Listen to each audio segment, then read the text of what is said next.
আমরা সবাই একটা নিখুঁত জীবনের অভিনয় করে চলেছি, তাই না? প্রতিদিন হাসি মুখে ক্যামেরার সামনে আসা, সোশ্যাল মিডিয়ায় নিজেদের সব থেকে সুন্দর মুহূর্তগুলি তুলে ধরা।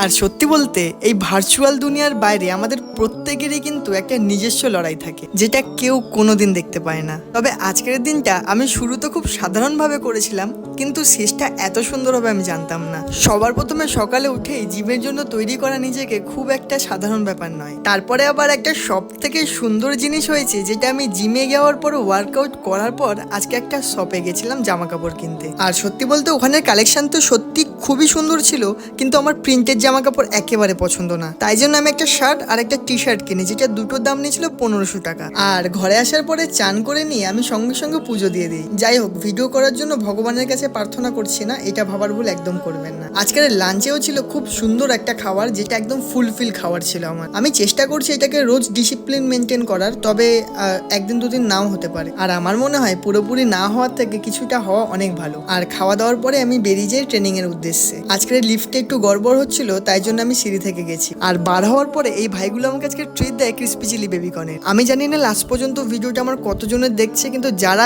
দেখছে লাস্ট পর্যন্ত তাদের জন্য একটা ছোট্ট টিপস রয়েছে। যদি আপনার লাইফে কোনো প্রকারের প্রবলেম না থাকে, তাহলে সঙ্গে সঙ্গে আগে প্রবলেমটা ক্রিয়েট করো।